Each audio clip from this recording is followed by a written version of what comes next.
Olá, boa tarde, turma do sétimo ano da Escola Lucimar Mendes. Como estão vocês? Vocês estão bem, não é? Hoje é terça-feira, dia 25 de agosto.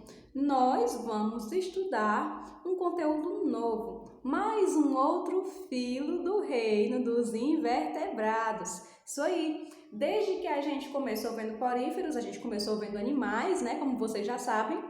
E os animais que a gente viu até hoje são invertebrados, ok? E mais alguns outros que a gente vai ver pela frente são todos invertebrados. Então, o filo que a gente vai falar hoje é o dos anelídeos. Isso aí! Então, esse nome é bem sugestivo, não é? Anelídeos, anéis. Faz sentido. Então, esse grupo, galera, é o que engloba as minhocas. Não sei se vocês conhecem as nereis, que parecem umas minhoquinhas que vivem no mar, certo? Em água salgada. Que engloba também os sanguessugas. Então, esses são os animais desse filo que são mais conhecidos, não é? Então, todo mundo aqui conhece, né, as minhocas, sabe a importância dela para o solo. Então, vocês já podem fazer muita relação, né, com esse conhecimento prévio, ok? Então, vamos falar agora cientificamente, não é, desses animais. Bom, para começar, vamos tentar entender, né, alguma relação entre esses animais e os que a gente já estudou. A gente estava vendo vermes, a gente viu platelmintos e nematelmintos, e os anelídeos são um tipo de verme também, só que eles são um tipo de verme que possuem muito mais evoluções com relação aos seus sistemas, certo? Os anelídeos, eles possuem órgãos de circulação, ou seja, eles possuem circulação sanguínea, coisa que os platelmintos e os nematelmintos não tinham. Eles possuem órgãos de reprodução e digestão muito mais evoluídos do que os dos platelmintos e nematelmintos. Então, eles dá para entender já, né, que eles são animais bem mais evoluídos do que esses vermes que a gente estava estudando antes. Outra semelhança é a estrutura corporal deles. Uma minhoca, vocês sabem que ela tem o corpo todo segmentado. Bom, parece com um certo tipo de platelminto, não é? Corpo segmentado. Acontece que o corpo desses vermes aqui não é achatado, certo? Eu acho que se vocês já viram a minhoca, vocês sabem que elas possuem corpo cilíndrico. Perfeito? Então, esses órgãos de circulação, reprodução, por eles terem esses órgãos mais evoluídos, eles possuem, esses sistemas, na verdade, não é? Por terem esses sistemas mais evoluídos, eles possuem órgãos também que os outros animais não tinham, por exemplo, coração. Por exemplo, sistema reprodutor em praticamente todos os animais desse filo, né? Em todos. Então, muito mais evoluídos, né, do que os que a gente já estudou. Eles podem ser parasitas ou de vida livre. Bom, alguns podem parasitar, não é, outros seres vivos, e outros não precisam parasitar ninguém. E a maioria das espécies é hermafrodita. Essa informação é muito importante. A maioria das espécies de anelídeos são hermafroditas. E o que isso significa? Significa que em um animal existem os dois sexos, não possuem sexos separados, perfeito? Então, os órgãos do sistema reprodutor feminino e os órgãos do sistema reprodutor masculino existem concomitantemente no mesmo animal, certo? Isso na maioria das espécies, não em todas, perfeito? A gente vai ver que existe uma classe de anelídeos em que eles possuem sexos separados, sim, mas eles são minoria, perfeito? Ok, agora a gente vai ver as classes. Quando a gente vai falar das classes, né, é quando a gente realmente vai conhecer mais a fundo os anelídeos, porque eles podem ser bem diferentes. Então, a classe dos anelídeos ela pode ser dividida em classe oligoqueta, classe poliqueta e classe Irudinha. Tia, professora, essa classificação dos anelídeos, ela é feita com base em quê? Bom, essa classificação, galera, ela é feita com base na quantidade de pezinhos que eles têm. Então, não é chamado de pés, certo? É mais chamado de cílios, essas estruturas que eles usam para se locomover, perfeito? Então, a minhoca, né, ela possui essas estruturas, só que são bem menores, né? A gente não consegue ver tão visivelmente. Tem vários pezinhos. Então, de acordo com a quantidade de pezinhos, entre aspas, não chamem assim, de cílios, né? De estruturas locomotoras, com base na quantidade que eles têm, que é feita essa classificação. A classe Oligoqueta, ela é uma classe onde a minhoca se engloba, certo? E que existem poucos pés, os animais desse filo, né? Possuem poucos pezinhos.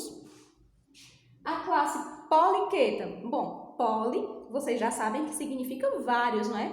Poliqueta. A classe Poliqueta é dos anelídeos que possuem muitos pezinhos, certo? Então, Oligoqueta, poucos pés. Oligoqueta, né? Poucos pés. Poliqueta, muitos pés.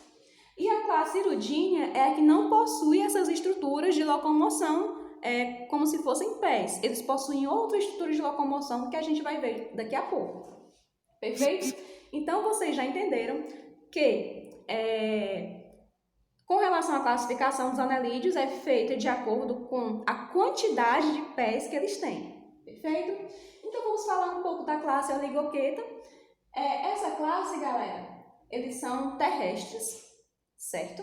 Ou seja, vivem na terra, não vivem no mar. Então, vocês já sabem que é onde se engloba a minhoca, certo?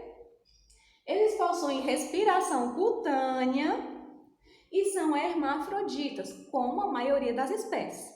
Então, vamos falar um pouco disso, né? Vocês sabem que a minhoca, ela tem um corpo bem úmido e escorregadio, não é? Quem aqui já teve a oportunidade de pegar em uma, vocês já sabem que ela é bem úmida e escorregadia. Por quê? Porque, galera, essa umidade do corpo da minhoca é muito útil para que ela se locomova, certo? Para que ela também se defenda de alguma coisa, porque ela escapa rápido, né? Por ela ser bem escorregadia, ela escapa rápido de alguns perigos que ela pode passar. Mas existe outro motivo para ela possuir essa umidade corporal. E qual é esse motivo? Respiração cutânea. As minhocas fazem respiração cutânea, ou seja, respiração através da pele. Cutâneo, toda vez que vocês escutarem essa palavra, cutânea, é com relação à pele. Então, a respiração feita através da pele, né? Por isso que ela tem esse corpo úmido. E outros animais que fazem respiração cutânea, por exemplo, o sapo, gente. Por isso que quando a gente joga sal no sapo, ele sai, né, loucamente por aí pulando. Por quê?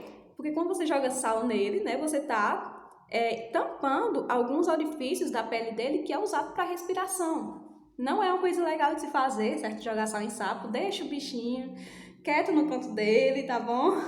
Então, vocês já sabem que as minhocas são terrestres. E outra coisa, vale lembrar, não é? Que as minhocas têm um papel muito importante na questão do solo, não é? Porque quando ela percorre esses caminhos, né, embaixo do solo, faz como se fossem túneis. E esses túneis ajudam a oxigenar o solo. Isso é muito importante porque deixa o solo muito mais fértil, propicia ao nascimento da vida, né, o nascimento de plantas. Então, essa importância realmente ela é bem lembrada e é muito importante lembrar dela. E são hermafroditas, que é uma coisa muito importante também de falar das minhocas, certo?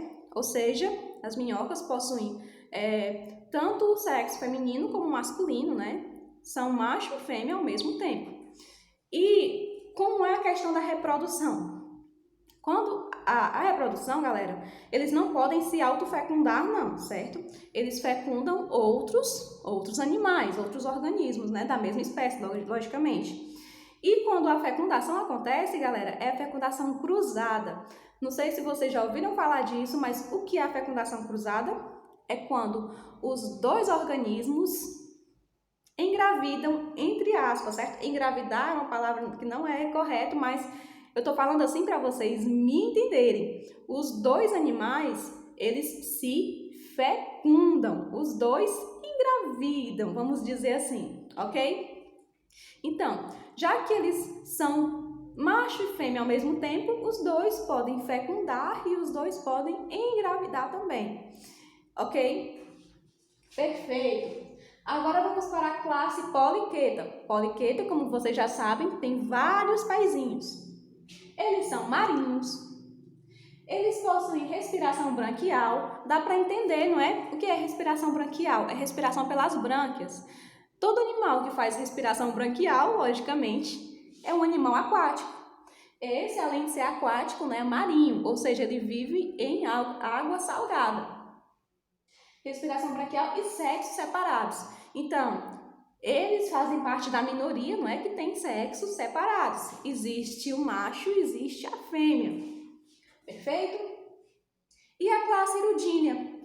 A classe hirudínea não tem pés. Eles são terrestres.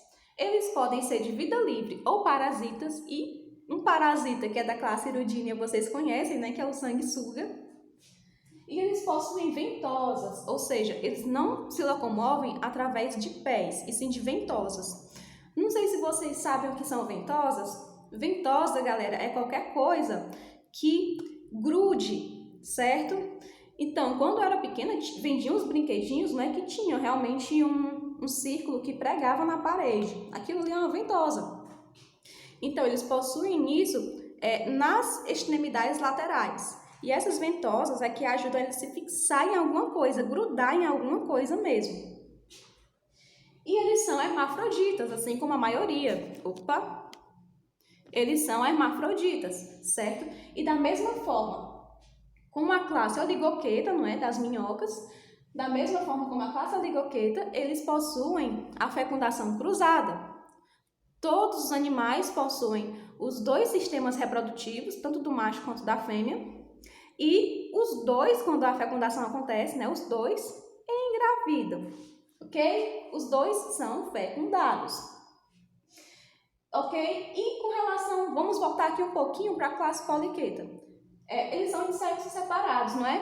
Então, só um que fecunda o outro. E o desenvolvimento desse bebê é através de ovinhos, certo? Ou seja, não existe uma fecundação direta, é fecundação indireta. Você pode perguntar assim, professora, mas o que é fecundação direta e indireta? Bom, a fecundação direta, galera, é quando o animal, ele desenvolve o bebê, entre aspas, dentro dele mesmo, ou seja, como se fosse uma gravidez.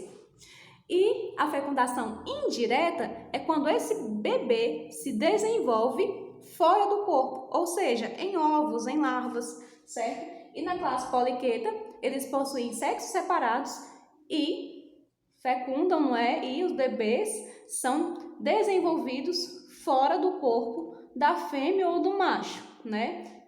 De qualquer um dos dois. Eles são desenvolvidos fora e em forma de larva. Perfeito? Então, galera, quando a gente vai falar de filo de anelídeos, é basicamente isso, certo? São tipos de vermes um pouco mais especiais, porque eles possuem muitos sistemas muito mais desenvolvidos do que os outros tipos de verme que a gente estudou. Perfeito? Então, galera, na próxima aula nós vamos ver moluscos, que inclusive é no mesmo capítulo que anelídeos, ok? E vamos dar continuidade, né, a essas diversas formas de vida, a esses diversos tipos de animais invertebrados por enquanto, e mais na frente a gente vê os vertebrados, perfeito? Então, vejo vocês na próxima aula. Tchau, tchau! Até mais!